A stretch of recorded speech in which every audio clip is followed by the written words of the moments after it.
You know, what got me though on this is that this show is very taken for granted. You take for granted how socially conscious this show was back in the day.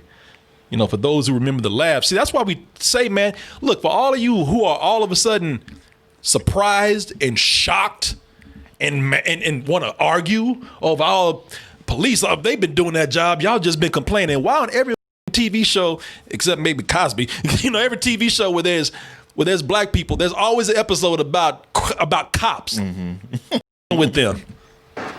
Listen to me, Carlton. When he comes up, keep your hands on the wheel. Good evening, Officer Carlton Banks. Keep your hands on the wheel. Bam! Exactly. Where you headed this fine evening? You're like, we dead. Yeah. You know, this is back in the 80s. So this is when you had rappers talking about police brutality. You had, you know, everybody thought rappers were just angry and they didn't like cops because they wanted to break the law. Sure. They say, well, rappers are criminals, so of course they have problems with the police. Yeah.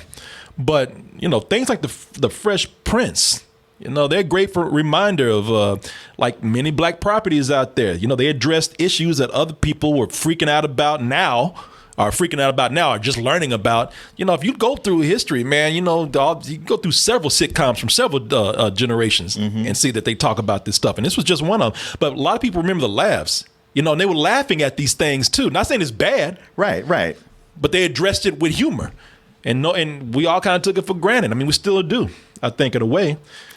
Yeah, it's the kind of thing that should be antiquated to where we're not looking at that anymore, but it's still prevalent. Yeah, man. 70s, 80s, 90s. You know, all those shows, man, we're talking about stuff.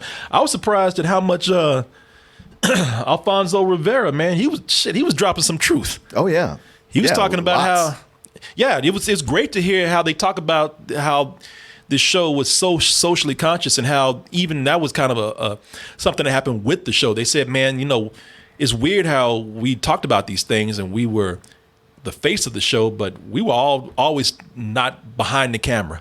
We were told where to be, told what to say, told what to do. We weren't even writing our own words. Yeah, well, but they also talked about how, you know, and it's something I've always thought about is, when you're an actor, you're a puppet. You're told, be here, here's your mark, say this, do that, and how they had a chance just between the week to actually contribute to the content, to say to the writers, like, hey, no black people would say this. This is how this would go down. Sure did. Yeah. That little girl would not talk to her father. She that said, way. when that said her father would knock her teeth out for saying that. Oh my God, really? Okay. Well, we don't want to get hurt, do we? Let's change this. Yeah, it was the reason why we take it for granted, because the writing was good enough and the contributions by the cast was good enough that it was a well-balanced show. Yeah.